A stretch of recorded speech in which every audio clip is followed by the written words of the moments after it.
Major 5 বাংলার শেষ মুহূর্তের ব্রহ্মাস্ত্র সাজেশনমূলক মাস্টার ক্লাসে তোমাদের প্রত্যেককে স্বাগত জানাই। মেজর 5 থেকে আমাদের যে সিলেবাসটা পড়তে হয় সেটা হচ্ছে ছন্দ, অলঙ্কার ও কাব্যের রূপরীতি। এই সম্পূর্ণ সিলেবাস থেকে একদম বাছাই করা 5 এবং 15 নম্বরের 100% কমনযোগ্য প্রশ্নাবলীর সাজেশনের লিস্ট আজকের এই ভিডিওটিতে তোমাদের সামনে আমরা শেয়ার করব। আমাদের চতুর্থ সেমিস্টারে মেজরের আরও একটা পেপার পড়তে হয়। মেজরের দুটো পেপার থাকে ফোর্থ সেমিস্টারে, মেজর 5 এবং মেজর 6।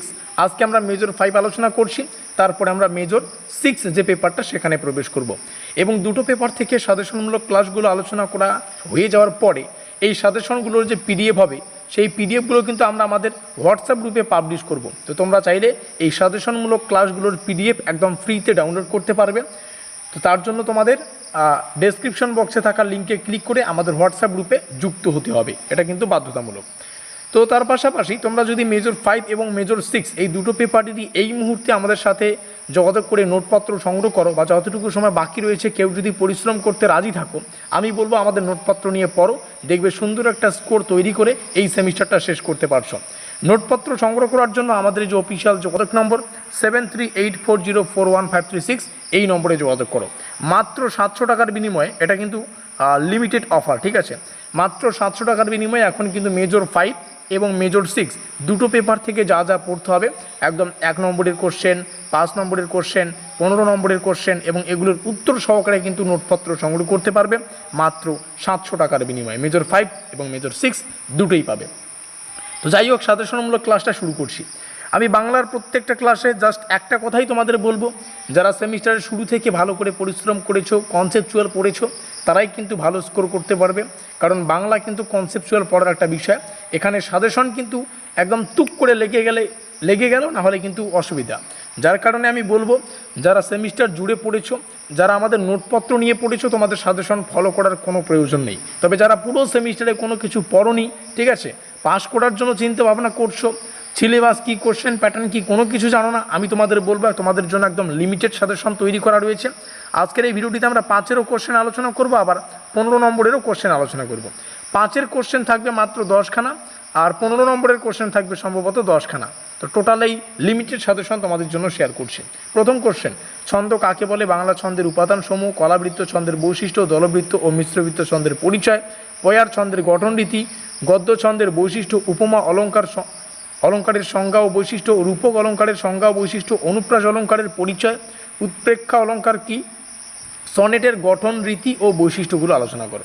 দেখো, 10খানা কোশ্চেন আলোচনা করলাম। এই 10টা কোশ্চেন আলোচনা করার পরে আমরা একটা প্যাটার্ন লক্ষ্য করতে পারছি। প্যাটার্নটা কি? ছন্দের পার্টটা দেখো। প্রথম কোশ্চেন যেটা পড়তে হবে, ছন্দ কাকে বলে? বাংলা ছন্দের উপাদানগুলো। এটা হচ্ছে মোস্ট ইম্পর্টেন্ট, এটা বেসিক একটা কোশ্চেন। ছন্দের অংশে প্রবেশ করতে গেলে ছন্দ কাকে বলে এই কনসেপ্টটা আমাদের ক্লিয়ার থাকা বাধ্যতামূলক। এরপরে যত ধরনের ছন্দ রয়েছে, সেটা মিশ্র কলাবৃত্ত হতে পারে, পয়ার হতে পারে, মহাপয়ার হতে পারে, এই ধরনের যত ছন্দ রয়েছে আমাদের সিলেবাসে, তোমাদের কাছে যাদের সিলেবাস রয়েছে বা যারা আমাদের নোটপত্র নিয়েছো তাদের কোনো কিছু করতে হবে না। সিলেবাসের মধ্যে যত ছন্দ রয়েছে, দলবৃত্ত, মিশ্রবৃত্ত, মিশ্র কলাবৃত্ত, যত ছন্দ রয়েছে সেই ছন্দ কাকে বলে, তাদের প্রকারভেদ, তাদের বৈশিষ্ট্য, তাদের পরিচয়, এগুলো পড়লে পরীক্ষায় ছন্দ থেকে প্রশ্ন তো আসবেই এবং 100% তোমরা কমন পাবে। এগুলো তো শুধু জাস্ট দেখে যাওয়ার মতো, মুখস্থ করার মতো কিন্তু এগুলো নয়, ঠিক আছে? ঠিক একইভাবে যদি আমরা অলঙ্কারের ক্ষেত্রে আসি, রূপক, তারপরে অনুপ্রাস, উৎপ্রেক্ষা, তারপরে ব্যতিরেক, ব্যাজশ্রুতি, এই যত ধরনের অলঙ্কার পাবে সেগুলোকে তোমাদের ডিটেলসে পড়ে নিতে হবে। তো এই দুটোই জিনিস, ছন্দ পড়ো, অলঙ্কার পড়ো, আর শেষে একটা কোশ্চেন বললাম সনেটের গঠন রীতি আর বৈশিষ্ট্য। সনেট থেকে কোশ্চেন আসলে সেটাই কমন পাবে। চলো 15 নম্বরের কোশ্চেন প্রবেশ করি। এখান থেকে তোমরা প্রত্যেকটা প্রশ্ন ভালো করে বুঝতে পারবে। বাংলা ছন্দের সংজ্ঞা, উপাদান ও শ্রেণীবিভাগ, কলাবৃত্ত, দলবৃত্ত, মিশ্রবৃত্ত ছন্দের তুলনামূলক আলোচনা, পয়ার, মহাপয়ার, মুক্তক ছন্দের বৈশিষ্ট্য, গঠন রীতি, এই যত ধরনের ছন্দ রয়েছে ছন্দগুলোর একদম ডিটেলস কনসেপ্ট ক্লিয়ার থাকা বাধ্যতামূলক, ঠিক আছে? বাংলা ছন্দলিপি নির্ণয়ের পদ্ধতি, এখান থেকে একটা ছন্দলিপি নির্ণয় সংক্রান্ত কোশ্চেন আসে, সেটা পড়বে। বাকি কোশ্চেনগুলো এখান থেকে দেখে রাখো। তো এখানে একটা কোশ্চেন রয়েছে, যেমন বললাম অনুপ্রাস, শ্লেষ, যমক, এই অলঙ্কারের যে রূপক, এদের মধ্যে পার্থক্য জানতে চাইতে পারে, কাকে বলে এগুলো জানতে পারে, প্রকারভেদ জানতে চাইতে পারে, এগুলো পড়বে। মহাকাব্যের লক্ষণ, বৈশিষ্ট্য, এই ভিডিওটা আমি এখন বৃষ্টি পড়ছে, যাই হোক করতেই হবে। সাজেশন তোমাদের জন্য আনা বাধ্যতামূলক। গীতিকাব্য, আখ্যান কাব্য ও পত্রকাব্যের তুলনামূলক আলোচনা। গীতিকাব্য কাকে বলে, আখ্যান কাব্য কাকে বলে, এগুলোর কনসেপ্ট ভালো করে পড়তে হবে।